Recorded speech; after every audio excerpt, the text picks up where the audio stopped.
Historias para llevar, un podcast de Embapro. Bienvenidos a Historias para llevar, un podcast de Embapro. Bienvenidos Diego y Jaime, fundadores de DoIt. Gracias, Carlos. Muchas gracias por venir.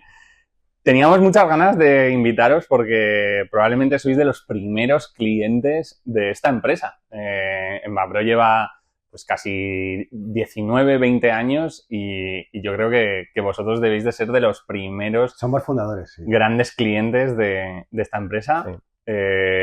Lleváis desde el 2011, ¿verdad? Llevamos desde el 11, yo creo que con vosotros llevamos prácticamente desde la apertura, cuando los noviazgos salen bien. ¿No? ¿Abristeis vosotros? ¿Vosotros cuándo abristeis? Realmente, Embapro empezó en el 2012, creo, pero Ajá. Realmente fuerte, yo creo que a partir de más 2015, 2016, 2017 es cuando de verdad la empresa empieza a vender más. Yo creo que también con el auge del delivery. Sí, ¿no?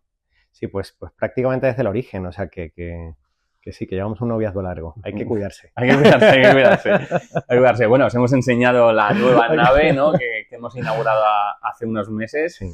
Y bueno, yo quería preguntaros, Diego y Jaime, ¿a qué os dedicabais antes de DoIt? Buena pregunta. Nada que ver. A ver, nada que ver, efectivamente. Nosotros nunca nos hemos dedicado al mundo comercial, por decirlo de esta manera, ¿no? Sino que nos dedicamos más al mundo profesional, más del desarrollo de la carrera que habíamos hecho yo. Hice licenciatura en Derecho y estudié una oposición durante muchos años y luego ejercí la abogacía, ¿no? Que era lo que naturalmente tocaba.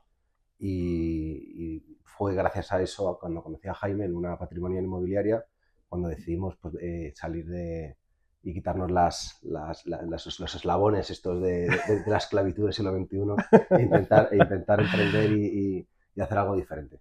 Y meterte en otra esclavitud, ¿no? Que es la de la hostelería. Sí, pero es voluntaria. Yo te iba a decir, no sé qué eslabón pesa más, ¿sabes?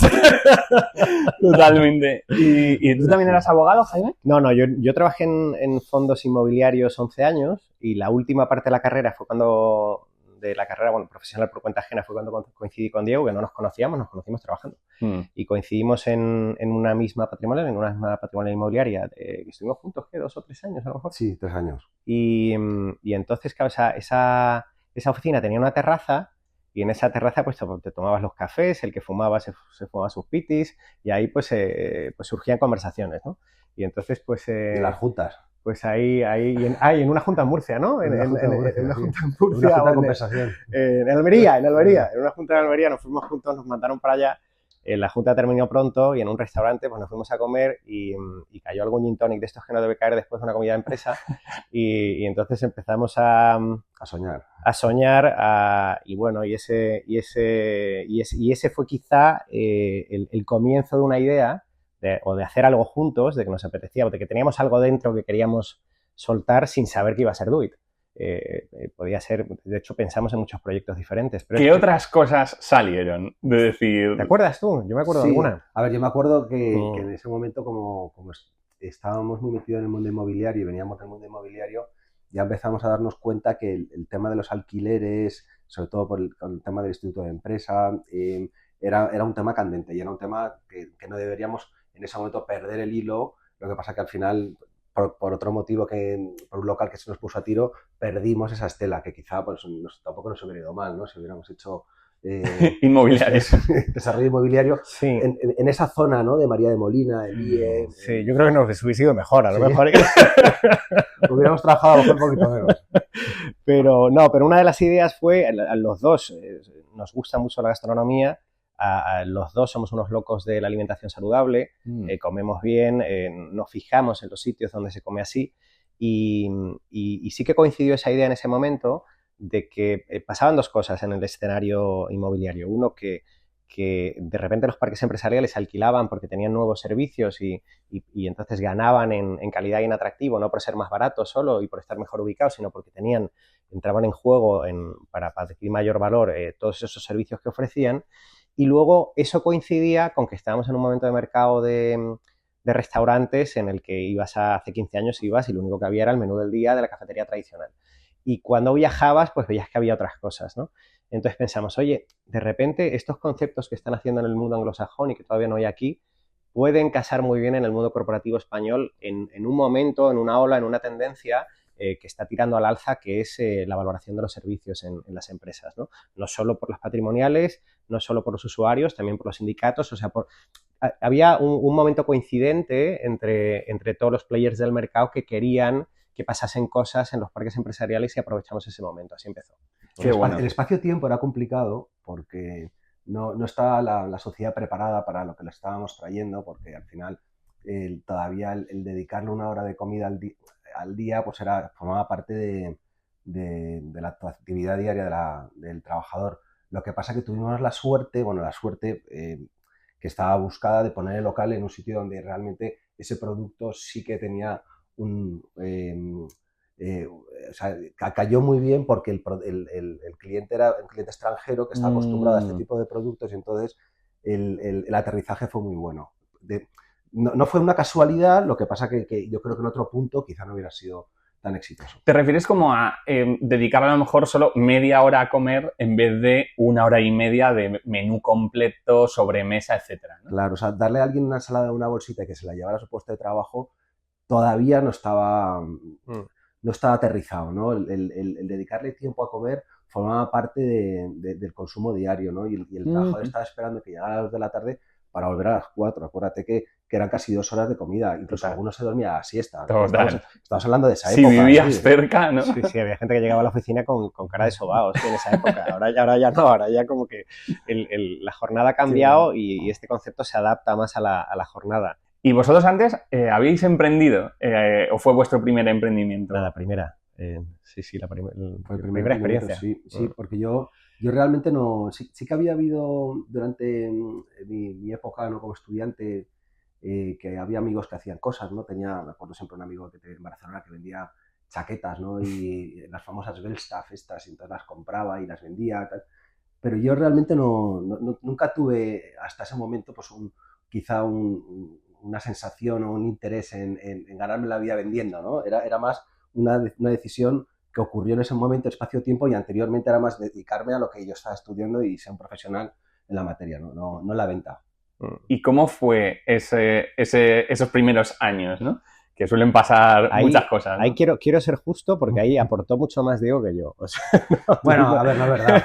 No es verdad. A ver, coincidía un momento económico que en todo emprendedor joven le pasa, que es que estábamos pelados. Entonces, como estábamos pelados, hicimos ingeniería financiera conjunta, ¿no? Que era, a ver, ¿cómo hacemos esto porque claro, los dos no podíamos vivir del negocio? Pues era, venga, arranco yo y tú sigues con la nómina y luego en el momento que esto dé para los dos saltas tú. Entonces hicimos un impasse donde yo le iba ayudando a Diego ya estaba al 100% en operaciones dentro y lo que es en estrategia y en implementación de empresa, ¿no? Estábamos los dos, pero en el día a día estaba él en el restaurante en apertura, ¿no?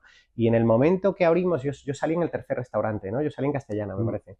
En el momento que abrimos un segundo restaurante en el Mercado La Paz, muy chiquitito, algo que ahora ya no hacemos y que de hecho traspasamos, y abrimos un tercer restaurante en la Castellana, y en ese momento fue cuando entendimos que ya teníamos volumen para por lo menos pagar las hipotecas, las luces y las pipas, porque poco más. Realmente es que fue, o sea, si recuerdas el momento, es brillante, ¿no? Lo que hicimos sin darnos cuenta, porque generamos un modelo de negocio con 3 o 4 quedadas en un bar y charlando, y que luego realmente sigue funcionando. O sea, se crea un counter que es una barra donde en el mismo espacio puedes dar zona de bakery, puedes dar una comida caliente, puedes dar una barra de ensaladas. En ese momento había un carrito de perritos calientes, había una máquina para ponerse yogur helado, había un tirado de cerveza, había una gramola en la pared con un iPad que en ese momento ya se nos ocurrió para poner música. Todo eso que habíamos creado en apenas 50 metros cuadrados, nadie lo tenía en Madrid, ¿no? Entonces, ¿qué es lo que ocurre cuando la gente entraba? Bueno, aparte de una bicicleta donde tú pedaleabas y se hacían los zumos, o sea, todo lo que era el restaurante era un parque de atracciones, ¿no? Entonces, la gente cuando llegaba se daba cuenta que era un espacio muy versátil donde cualquiera, que era un poco lo que nosotros habíamos ideado, pudiera atender sus necesidades gastronómicas, porque uno se tomaba un bocadillo de jamón, pero al otro le apetecía un plato caliente con unas albóndigas, y a otro también le apetecía coger un sándwich de la negra, y todo eso era posible en apenas 50 metros. Y yo creo que eso, que a veces reflexiono y digo, joder, ¿cómo se nos ocurrió en ese momento hacer este modelo de negocio que aún hoy en día sigue funcionando, porque no hemos modificado mucho ese counter de 2011, ¿no? Pasó una cosa divertida con ese pequeño local. María Molina 18 es un local que sigue abierto y que ya lo tenemos, que ya no es lo que hacemos porque es mucho más pequeño y no tiene las instalaciones que necesitamos ahora, ¿no? Pero lo mantenemos abierto pues por cariño al proyecto inicial, ¿no? Y pasó una cosa graciosa con ese proyecto que nosotros ahora, que no lo hemos contado, nosotros somos una empresa de restauración colectiva, no somos una empresa de calle, ¿no? Habéis pivotado Hemos pivotado completamente a colectiva, pero claro, no podíamos entrar en colectiva en un origen porque no éramos nadie, no teníamos esa tarjeta de presentación de colectiva que hay que tener en un mercado que está en manos de multinacionales. Y entonces creamos un concepto en María Molina 18 que fue tan divertido y también tan dirigido a llamar la atención a este tipo de corporaciones que al poco tiempo se acercaron a nosotros para decirnos, oye, esto que hacéis lo podéis hacer aquí dentro. Y entonces pasó un poco al revés, o sea, no atacamos nosotros al sector, sino que el sector en un momento dado se dirigió a nosotros y nos pidió entrar en sus comunidades. Qué bueno. El primero yo creo que fue Google, ¿no? Me parece. Sí, bueno, es que tuvimos la suerte de que los responsables de Google venían a comer y como era un punto tan disruptivo y pasaban tantas cosas todos los días, porque es que incluso dábamos meriendas y cerrábamos el restaurante los fines de semana para hacer fiestas privadas. O sea, el negocio... Lo exprimíais. Sí, claro, y dije, oye, esto es tan diferente que nosotros queremos algo así en nuestro edificio, ¿no? Y fue nuestros primeros clientes que fueron el BBV, Google y el Instituto de Empresa, fueron clientes, el BBV era más concretamente el Centro de Innovación, entonces eran clientes que querían algo diferente, donde se comiese de forma saludable, donde se comiese rápido, a un ticket tasado, donde el sitio tuviese rollo, no solo por la decoración, sino porque tenía un factor experiencial y pasaban cosas desde que entrabas por la puerta, ¿no? Es ese concepto que creasteis de fast good, ¿no? Bueno, sí, por eso se le ocurre también a Diego el nombre de Do It, que Do It al final es come, pero juega con el juego de palabras de háztelo, ¿no? O sea, entra, come, pero hazte tu juego, crea tu plato, crea tu menú, crea tu ambiente, crea tu momento, pon tu música. Y eso era la pequeña nave nodriza de María Molina 18, fue eso, que luego ya pues se ha expandido a lo que es. Sí. No veníamos quizá con la tara, ¿no? del hostelero, del ratio, ¿no? del escandallo. Así nos iba de mal, claro. Íbamos con la mentalidad de la venta, ¿no? Claro. Para vender. Del desarrollo de negocio, ¿no? Todo lo que entraba se iba. Claro, ¿cómo es posible? Teníamos fruta, pues ¿qué fruta comprábamos? En ese momento, pues comprábamos pues, en ese momento el mejor frutero que encontramos porque pensábamos que el negocio se lo merecía. Así también lo hacíamos con la comida, con el pan, con el jamón.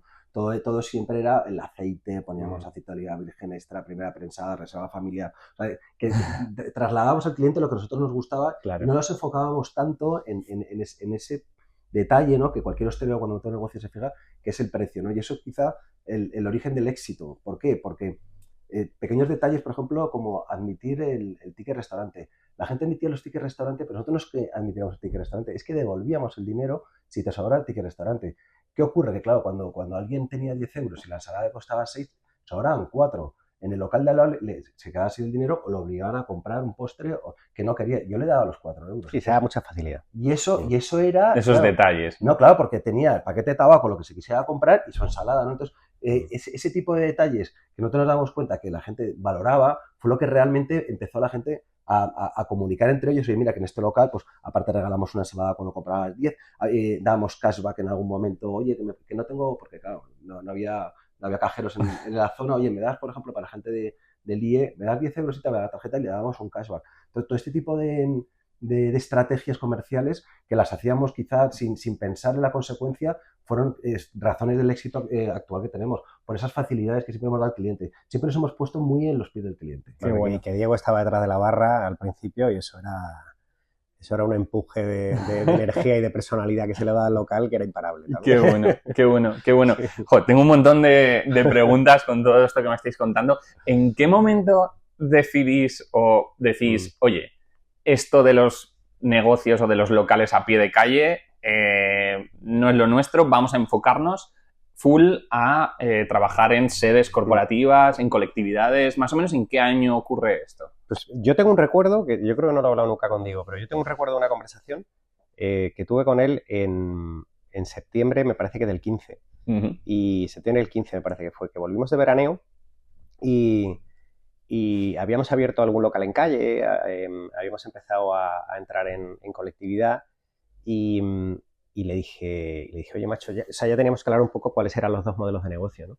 Y ahí nos sentamos y pensamos, tenemos un modelo que encaja también en colectividad y además da la casualidad de que los dos hemos trabajado toda la vida en ese lado de la mesa, o sea, en el lado de fondos inmobiliarios, de despachos, él era abogado inmobiliario también, por lo tanto, conocíamos a los decisores del mercado que contrataban este tipo de servicio y no solo los conocíamos, sino que además hablábamos su lenguaje, que es muy importante también, ¿no? Que cuando acudes a un concurso, acudes dando los mensajes que la persona que está delante quiere escuchar, porque al final tú has hablado su idioma siempre, ¿no?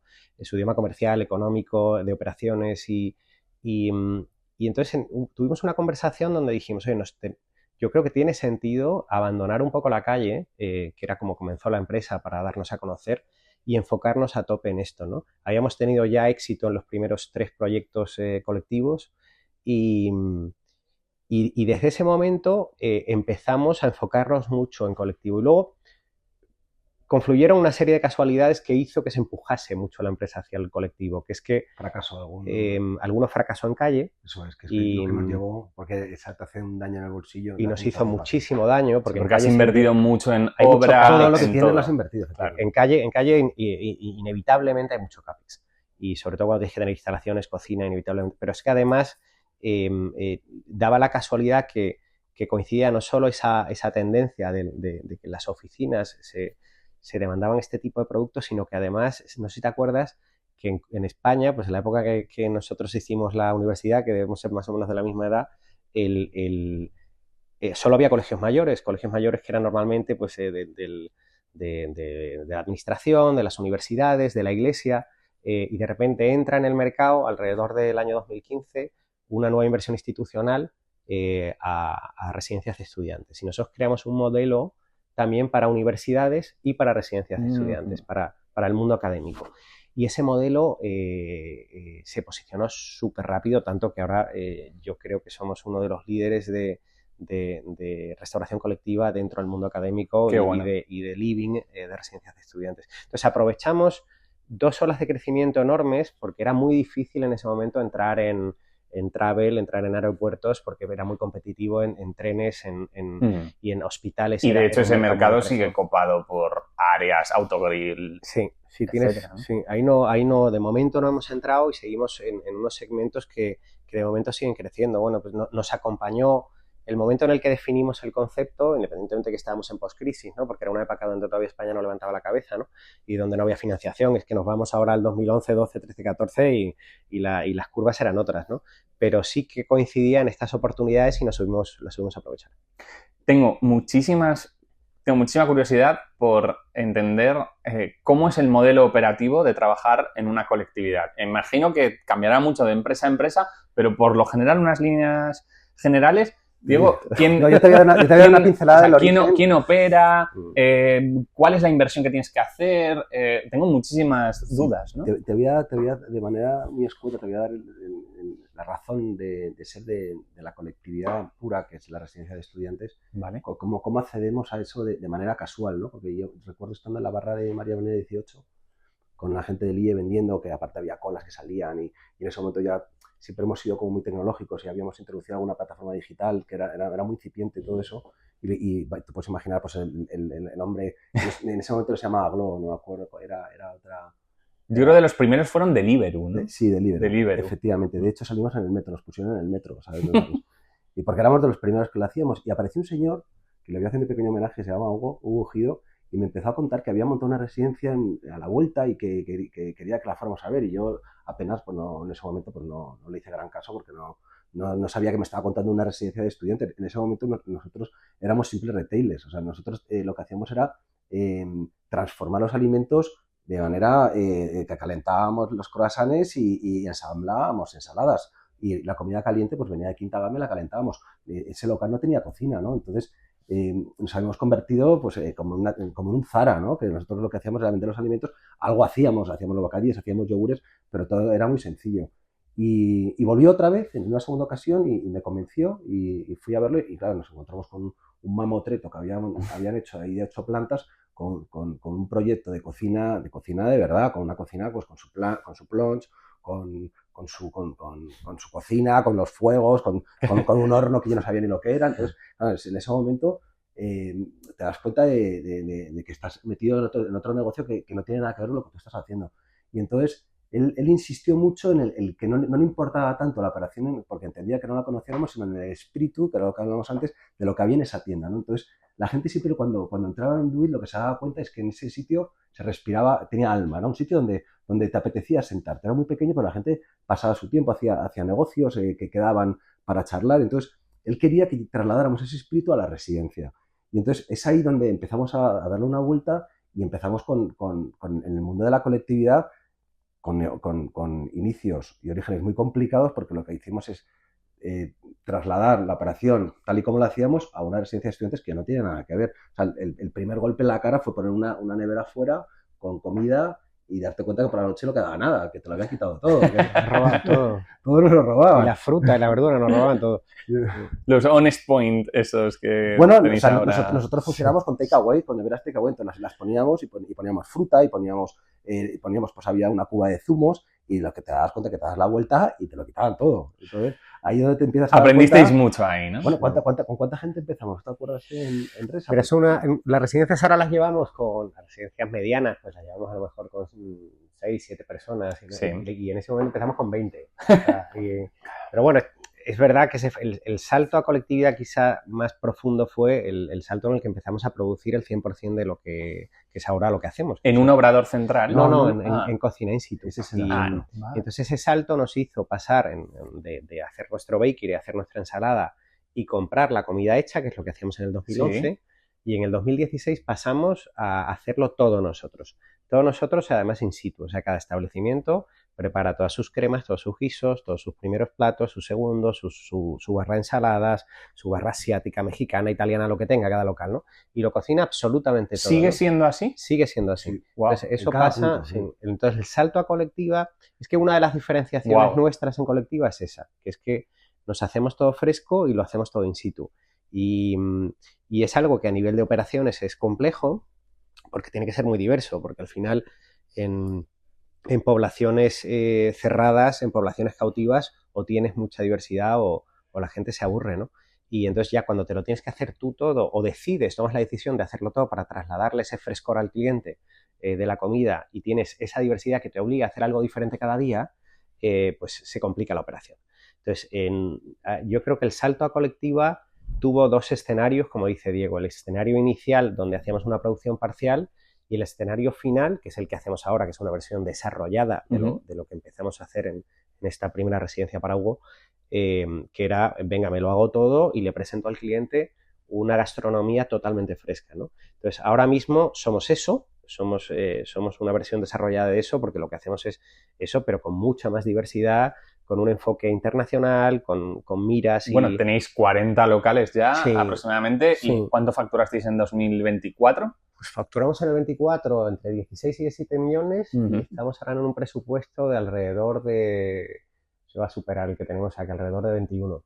Oh, wow. Y en este año. Y Con una plantilla ya tendréis de 400 empleados. 400 empleados. Sí. Enhorabuena. Gracias. Solo se puede decir enhorabuena. La verdad es que me parece increíble lo que habéis contado de hacer todo en cada local, porque, fijaos, aquí han pasado muchas personas y hemos tenido players, ¿no? Fundadores de grupos de restauración que ya con 2 o 3 locales nada más ya tienen un obrador central donde hacen todo y luego simplemente lo llevan. Y en vuestro caso, ¿no? Con 40 locales, hacer cada cosa fresca en todos los locales me parece una cosa titánica, ¿no? Casi abrumadora, os diría. ¿Cómo se hace para que no sea un caos total digo, porque habrá algún tipo de unificación, ¿no? O sea, los menús en cada tienda, cada semana son completamente distintos, o hay algún tipo de similitud de, oye, pues mira, todas las semanas en este local y en estos se hace crema de calabaza y esta semana toca crema de calabaza en todos, o no, o es siempre distinto. Han pasado muchas cosas, ¿no? Porque al final, con los envites, ¿no?, que hemos recibido, con lo que ha acontecido antes de estos últimos años, pues estos últimos años hemos ido cambiando. Pero sí que es verdad que intentamos que todo lo que sea las cocinas por segmentos tengan su sentido, todo lo que es el mundo de la residencia de estudiantes tengan siempre pues una misma carta y un mismo índice, pero es verdad que adaptamos también dependiendo pues el usuario que hay en cada sitio. Tenemos todavía la suerte de que podemos dirigir el avión y si vemos, por ejemplo, que una residencia de estudiantes en Andalucía pues tiene más componente o masa de gente española, pues van a valorar mucho más un producto tradicional, unas buenas lentejas y un buen garbanzo, que a lo mejor que un extranjero que está acostumbrado y no quiere ese tipo de productos tan pesados. Entonces sí que lo adaptamos. Pero eso es un concepto en un modelo de negocio, que es en la residencia de estudiantes. Luego te ocurre en el mundo corporativo, donde tampoco te pasa lo mismo. Tienes por ejemplo, la Torre Cristal, pues donde hay 4.000 personas y, digamos, todos los días 600 comidas, donde la persona, el usuario, a lo mejor no tiene nada que ver con otra persona en otro mundo corporativo que es diferente, ¿no? Por la edad, por el tipo de ticket que tienes. Entonces, y muy internacional también, claro. En ocasiones es internacional, en ocasiones no. Entonces, esto es lo que te hace estar siempre como con mucha cautela y siempre con el equipo, que realmente es la magia de esta empresa, que tenemos primeras espadas que son maravillosas y es gente que tiene la cultura de la empresa metida absolutamente en la vena y que se traslada. De hecho, es una de las cosas que realmente nos sentimos orgullosos, que cuando tú te introduces en el ecosistema de Duit, enseguida se te traslada ese espíritu por las cosas bien hechas, por el amor al detalle, ¿no? Que el cliente siempre esté contento, ¿no? No es una empresa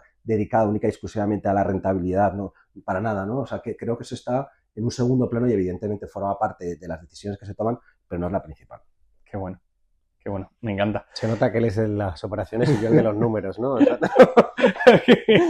encanta, me ha encantado. Es que la explicación no podía ser más acertada. ¿En qué momentos complicados, ¿no? O sea, ¿cuáles, aparte del COVID, que me imagino que ahora me contaréis cosas del COVID, porque si encima en las colectividades la gente dejó de ir, empezó a teletrabajar, me imagino que eso debió de ser un momento complicado. ¿Qué otros momentos, o sea, cómo han sido, ¿no? Los problemas a los que os habéis ido enfrentando en estos 14 años que lleváis? Yo creo que hemos tenido, se me ocurren muchos, pero ha habido 3 problemas principales que me hayan venido, 3 momentos históricos de sufrimiento, ¿no?, en la compañía.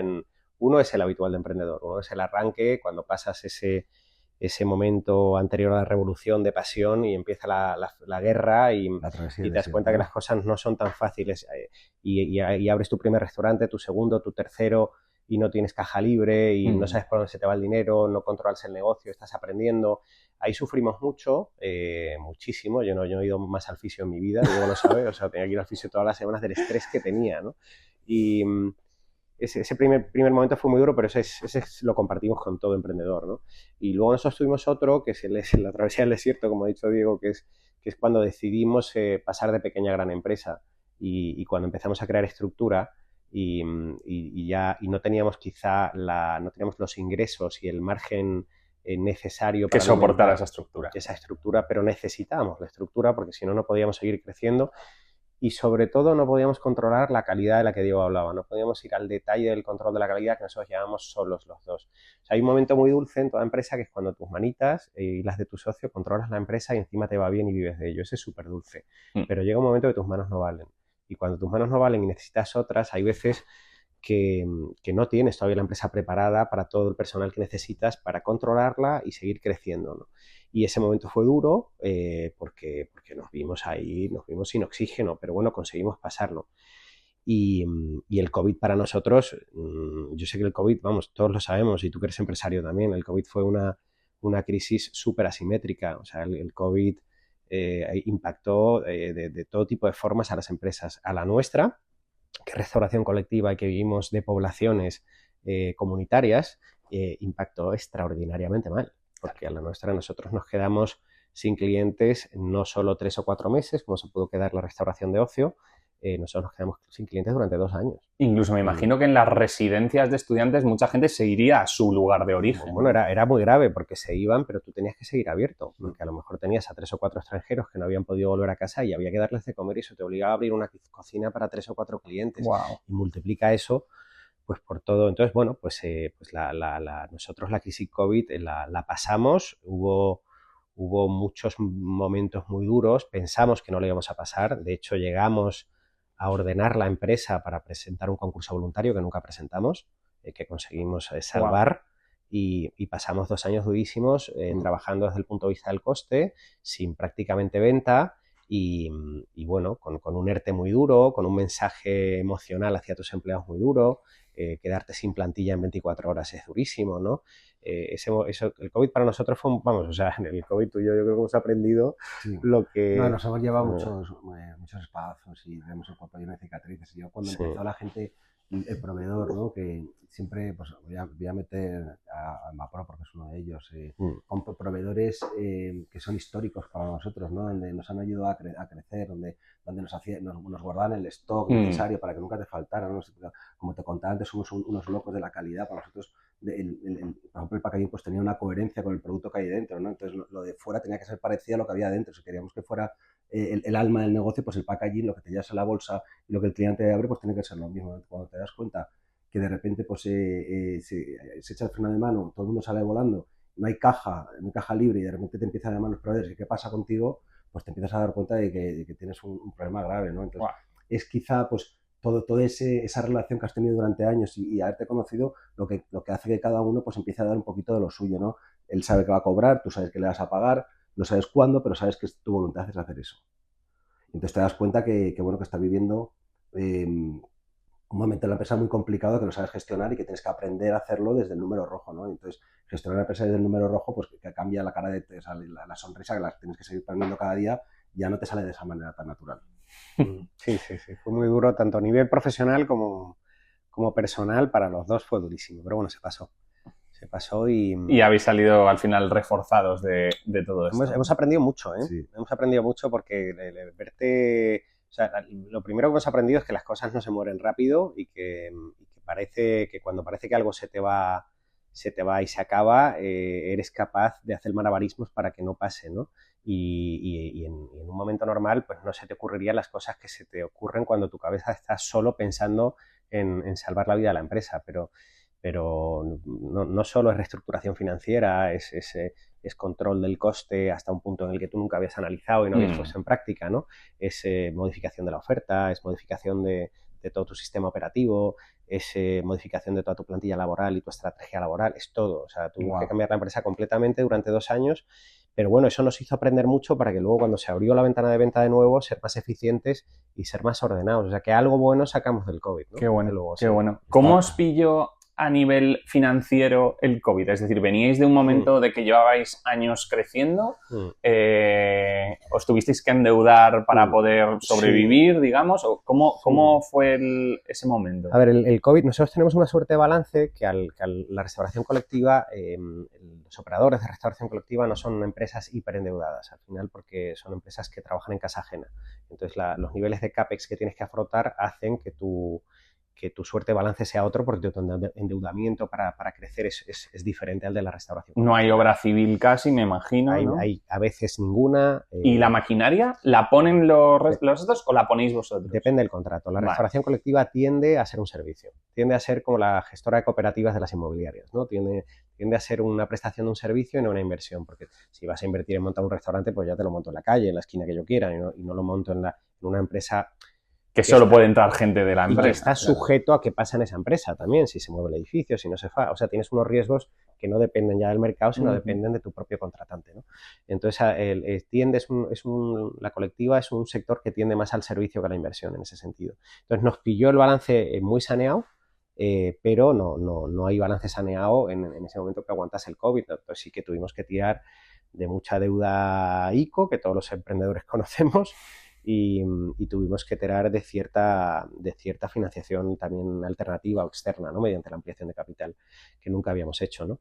Entonces, con las dos fórmulas y con el acompañamiento o la comprensión de los bancos también de nuestro momento, porque nuestra empresa pasó de tener un rating bancario magnífico a tener un balance del revés. Claro. En 24 horas, te digo, no fueron 24 horas, pero en muy pocos meses, ¿no?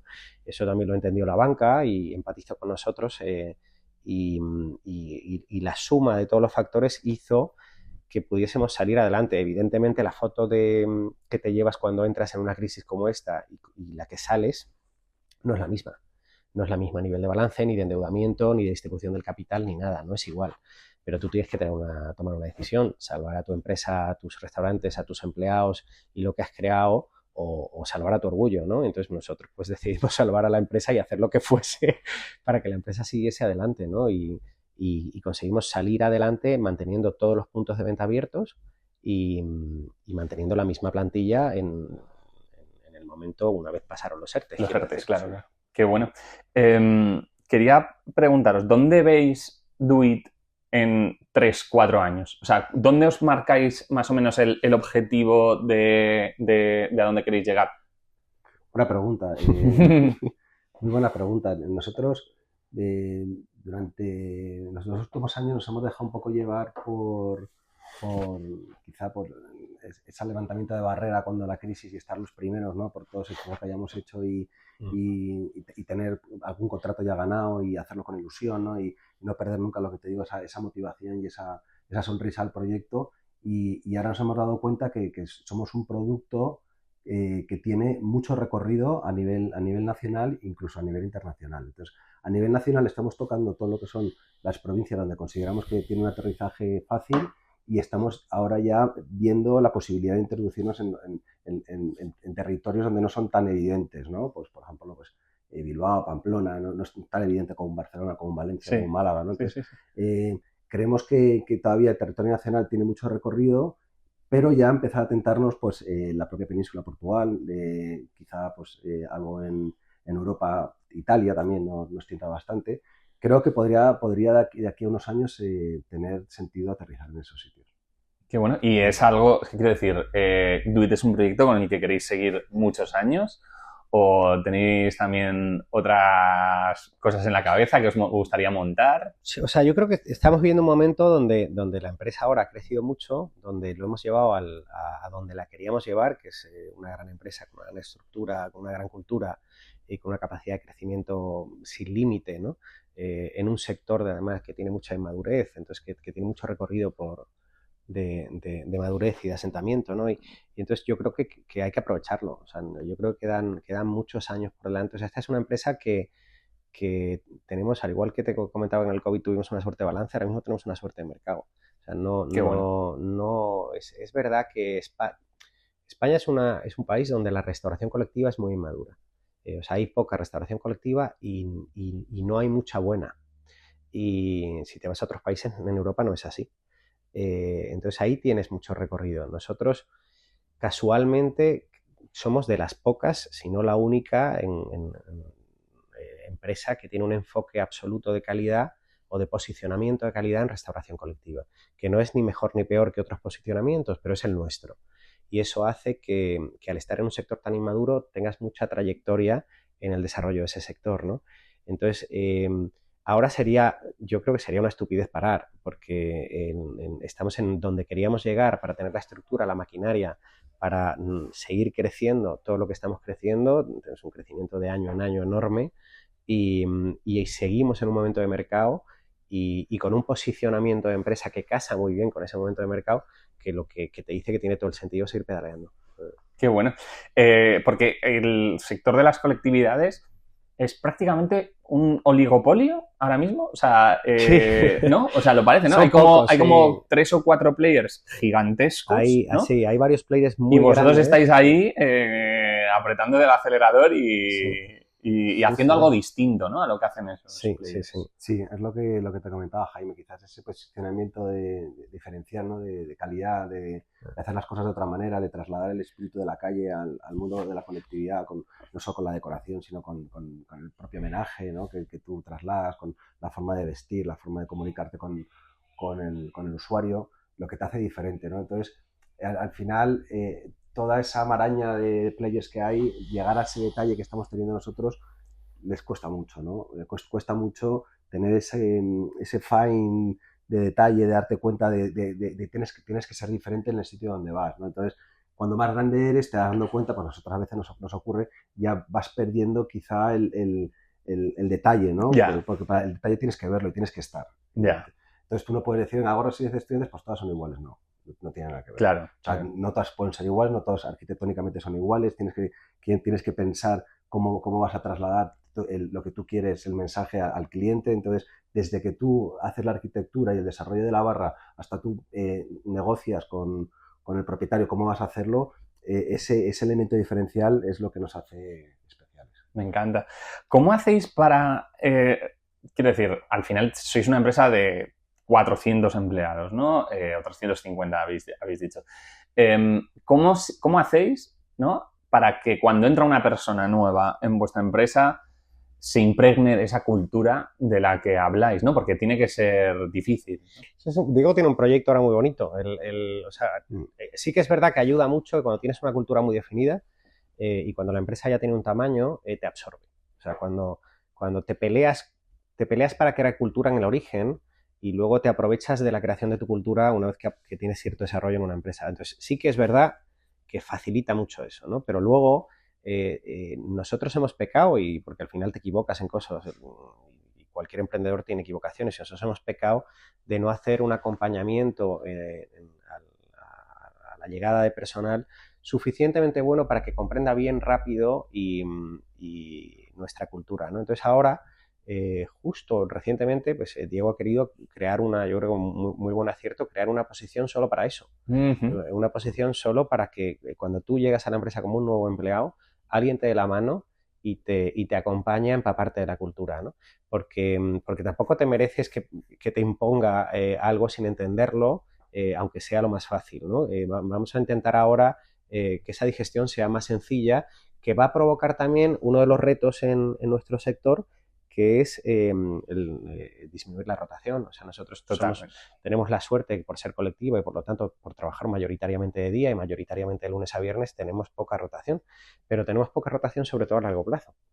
En el corto plazo, que es en el onboarding, siempre existen mayores rotaciones y muchas veces son por historias de un fracaso de comunicación bilateral, o sea, un fracaso de que la empresa no ha sabido en el corto espacio de tiempo darte todo para que tú te quedes, o tú no has comprendido la cultura de la empresa e inmediatamente has chocado con ella y rotas, ¿no? Como es muy fácil rotar en la hostelería, tienes una mayor rotación a corto. Bueno, pues el reto es que esa rotación a corto, mediante este acompañamiento que ahora Diego quiere impulsar y que estamos ya impulsando porque ya lo hemos empezado, se reduzca. Y de hecho, recientemente, pues, también gracias a la tecnología, pues hemos contratado un módulo que va a medirlo. O sea, que vamos a medir cómo la gente va a llegar y cuánto tiempo dura y cuánto tiempo tarda en hacer un onboarding correcto en la cultura de la empresa. Sí, o sea, vamos a intentar capacitar al empleado y formarle para darle un proyecto vital, ¿no? Retener el talento, incentivarlo y que entienda, pues, que al final aterrizar en las redes de DoIT pues significa poder tener a largo plazo pues un proyecto de vida, ¿no? Que es un poco lo que nosotros queremos dar. Aquí hemos tenido también hosteleros que tienen esos turnos de mañana, ¿no? Porque tienen una cafetería de especialidad, etcétera, y es verdad que siempre nos han dicho que se compite en otras, ¿no? Que si tuviesen turnos partidos con un montón de horas en medio, o sea que ahí obviamente pues tenéis un poquito de ventaja respecto a... Hay ventaja, sí. Pero efectivamente ese choque de expectativas, ¿no? En el corto plazo, eso... Qué guay, qué guay el proyecto que tenéis. Quería preguntaros, ¿cómo ha sido vuestra relación como socios, ¿no? Desde que empezasteis, también ¿no? Diferentes tareas, ¿no? De diferentes roles que tenéis, ¿cómo os complementáis? Mira, yo no conozco a dos socios que se lleven tan bien como nosotros. Yo no los conozco, o sea, igual los hay, no te digo que el mundo es muy grande, o sea, seguro que los hay. No, pero hemos tenido suerte de que Diego y yo somos diferentes, pero hemos conectado muy bien desde un origen. Nos hemos colocado solos, cada uno en su responsabilidad, o sea, nadie decidió, Diego y yo no hablamos y dijimos, oye, tú vas a hacer operaciones y yo voy a hacer corporativo. Porque Diego dirige más lo que es el día a día de las operaciones de la empresa y yo dirijo más lo que es la parte de administración, recursos humanos, de desarrollo de la empresa, expansión.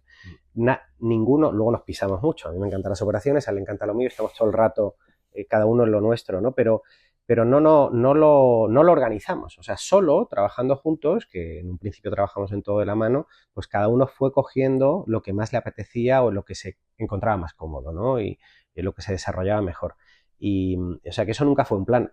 Pero luego sí que es cierto que en estos unos 13 o 14 años que llevamos trabajando juntos en este proyecto, pues no ha habido una discusión, ha habido muchos criterios diferentes que se han arreglado con una conversación que antes eran de 2 minutos, ahora son de 20 segundos, porque ya os conocéis tanto, ¿no? Y no ha habido, la empresa no ha vivido jamás en su historia un conflicto, eso es una suerte al final. Pero no va solo yo creo que no va solo con el carácter profesional de la persona, va muy con el carácter personal de la persona. Cuando nosotros somos fáciles por naturaleza los dos, en lo personal, somos empáticos los dos y en eso coincidimos y bueno, yo creo que la empresa también se ha beneficiado de ellos, porque cuando tienes socios al final que están a la gresca, pues eso se traslada al equipo y no es agradable trabajar en ese tipo de corporaciones.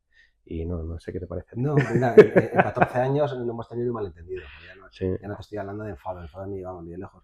Quizá ya no solo por tener el carácter, sino por entender que siempre hemos remado en la misma dirección, ¿no? Nunca ha mirado por intereses personales, nunca, ¿no? Incluso lo complicada que fuera la situación y la decisión, nunca nadie tiraba por el lado que a uno le pudiera venir bien. No ha habido desconfianza, porque yo no soy desconfiado, tampoco les, y tampoco eso no nos ha generado a nosotros ningún tipo de perturbación. Y luego realmente tener en el equipo, pues yo en mi caso, que me puedo ver como un defensa, saber que tengo un delantero de máximo nivel, pues a mí me genera una tranquilidad porque yo sé que haciendo mi trabajo el otro se hace, ¿no? Entonces yo nunca superviso su trabajo ni lo micromanejo porque se hace a la perfección y yo nunca siento que nadie se está entrometiendo en mi trabajo ni me está cuestionando, ¿no? Entonces lo que te dice siempre porque nosotros no estamos jugando al golf ni estamos viajando, nosotros estamos desde las 8 de la mañana hasta las 9 de la noche trabajando desde hace 15 años, ¿no? Entonces al final todas esas horas juntos nos han dado pues eso, que toda la gente que nos rodea sabe perfectamente que somos un equipo armado, estructurado, sólido, sin fisuras, ¿no? Y entonces nunca nadie intenta entrar por otro lado por donde no debe, ¿no? Sabe que lo que se le dice a él me llega a mí, lo que me llega a mí se le dice a él. Unidad, ¿no? Vamos a ir ya con las últimas preguntas, estamos ya terminando. Yo quería preguntaros, ¿qué le recomendaríais a dos amigos, como vosotros hace 15 años, que se quieran iniciar en el mundo de la hostelería? Bueno, yo tengo sentimientos encontrados, ¿no? Porque por un lado, creo que nosotros tuvimos la suerte también en ese momento de que emprender era difícil, pero era algo diferente, ¿no? Y ahora todo el mundo quiere emprender, porque nadie quiere ponerse la chaquetita y la corbata y estar todo el sueño de cada joven. Yo tengo un hijo de 16 años y él lo que ya quiere es formarse mucho para tener su propia empresa. Ya tiene bien claro que no quiere trabajar para alguien, ¿no? Pues la gente se da cuenta que ser dueño de tu propio tiempo, independientemente de que lo dediques al trabajo y al esfuerzo, pues es algo a valorar, ¿no? Entonces, creo que se debe estar con proyectos muy sólidos, sabiendo lo que haces. Lo de tirarte a la piscina a ver qué pasa creo que tiene muchas posibilidades de fracaso. Y entender muy bien dónde te quieres meter, escuchar a tu propio corazón, no escuchar lo que te dicen los demás, porque muchas veces son conversaciones sesgadas, ¿no? Y a veces malintencionadas. Escucharte a ti mismo y sobre todo que donde te vas a meter no sea algo accidental, ¿no? Que sepas lo que haces, cómo lo haces, que aprendas bien, que le dediques el tiempo y luego emprendas. Sí, o sea, yo comparto absolutamente lo que ha dicho Diego y creo, o sea, nosotros la hostelería, porque has preguntado además por la hostelería concretamente, la hostelería es muy difícil. La gente comete el error, o los emprendedores, sobre todo cuando quieren arrancar un proyecto, cometen el error de fijarse en los 4 o 5 sitios, como pasa al cliente, que dice, oye, Madrid siempre está lleno. No, Madrid no siempre está lleno. Correcto. Cierran muchos locales. Efectivamente, hay llenos, varios locales que están de moda en este momento, además, en este año, o el año pasado, o el anterior, pero la hostelería es mucho más que eso. La hostelería es un sector entero de muchos miles de empleados y de emprendedores y no hacemos más que ver locales que abren y cierran. Nosotros hemos cerrado locales también y hemos hecho empresas de hostelería diferentes a DUI también y no es fácil, no es un sector nada fácil, es un sector que ahora mismo es hiper competitivo y es muy complicado gestionar, sobre todo por 2 razones, porque los costes han subido mucho, muchísimo todos los costes. O sea, una PL de hostelería principalmente está compuesta por 3 factores, que es comida, personas y propiedad. Y el uso de la propiedad. Los 3 factores en los últimos 5 años se han disparado. O sea, tanto los IPAs, los IPCs alimentarios, como los SMIs vinculados a los convenios, como la electricidad y como el uso y las rentas inmobiliarias se han disparado. Tú no has podido trasladar todo eso al precio de venta y eso te obliga a ser más competitivo con tu propio balance, pero además tienes que ser más competitivo con una industria que se ha revolucionado y que es muy buena. En España somos, hay que decirlo, somos los españoles y los empresarios en gastronomía en España somos buenos y la gente hace las cosas muy bien y mayoritariamente ahora. Y tienes que competir con eso, tienes que competir con gente que hay mucha gente que no es nada mediocre en este país, en este sector, que es muy buena y muy pasional y muy vocacional. Entonces yo no recomiendo, yo he vivido alguna crisis y pasa mucho que cuando la gente no sabe qué hacer porque está desempleada tiende a la hostelería, es muy cultural en España. Monta un bar con los colegas. Que se olviden ya, que se olviden. Eso ya no se puede hacer. Aquí para hacer esto hay que estar muy profesionalizado, como en cualquier otro sector. Hay que tener muy claro lo que vas a hacer, no te fijes solo en lo bueno, coge el ángulo completo de lo que pasa en el sector. Y si de verdad te crees un proyecto y lo tienes bien estructurado, has hecho un buen plan de negocio y tienes un buen equipo, lánzate. Pero que esto es un sector con mucho riesgo. Que hay que tener más cuidado que nunca. Gracias por los consejos y por esa visión crítica y realista de la película. Tú lo sabes perfectamente también. Sí. Está genial. Vamos ya con las últimas preguntas de cierre que siempre hacemos aquí a nuestros invitados, que es ¿cuál es esa comida? Si solo pudieseis elegir un plato que comer el resto de vuestra vida, ¿cuál sería? Sé que es difícil, pero ¿qué cosa podríais comer todos los días sin cansaros? Yo creo que por eso te decía que nosotros intentamos trasladar lo que nosotros vivimos, que es que el cliente, o en mi caso, tenga un plato fácil de comer, que no tenga una complejidad, colorido, sabroso, con su proteína, con su hidrato. Me lo estoy inventando, pues un pollo al carbón con unos espárragos hechos ahí a la brasa y 3 tomates cortados. O sea, si tengo que comer todos los días, yo esa es una comida que me apetece comer y me sienta bien y creo que tiene un ratio precio razonable y que podría ser perfectamente una opción diaria. Y un plato de Duit, ¿verdad? Es un plato de Duit. Pero en Duit hay mucho más platos. O sea, en Duit te puedes tomar es un ejemplo. Es un ejemplo de un plato de Duit. Es una proteína buena y no excesivamente elaborada, sin grandes salsas, pero bien aderezada y con una buena verdura bien hecha, bien horneada y con algún hidrato que le acompañe. Eso y un gazpacho. Fast food. Fast food. La segunda pregunta sería, ¿cuál es vuestro restaurante favorito ahora mismo? Wow. Si solo pudieseis elegir uno. ¿De la cadena o de Madrid? No, ¿De España? digo de España, sí. A mí me parece que lo hace muy bien Nino Redollo. A mí Fischmüller es un restaurante que me parece que tiene todos los ingredientes para que tenga el éxito que tiene. Tiene la localización, tiene la magia que tiene Nino haciendo las cosas, tiene la experiencia del usuario, tiene lo que es todo lo que es la decoración del sitio maravillosa. Creo que a mí Nino es un hostelero que me parece de referencia. Es buen amigo de aquí de Embapro. De hecho, ayer estuvimos, que le acaban de nombrar presidente de FACIRE, de la Federación de Cocineros de España, y es amigo aquí de la empresa y le tenemos pendiente que venga al podcast. Nino además nos ayudó mucho a arrancar. O sea, en el año 2011, esto creo que nunca lo hemos contado, pero en el año 2011 Duit estuvo a punto de crearse entre Nino y su familia y su hermano y nosotros y arrancamos juntos y Duit se arrancó con ellos y a los pocos meses, al 1 o 2 meses de empezar, ellos entonces estaban con un proyecto, creo que era la gabinoteca o las tortillas, habían empezado ya, y nos sentamos porque cada uno estábamos muy enfocados en lo que queríamos hacer y y decidimos separarnos muy, muy amistosamente. Qué Bueno, bueno. fue fenomenal.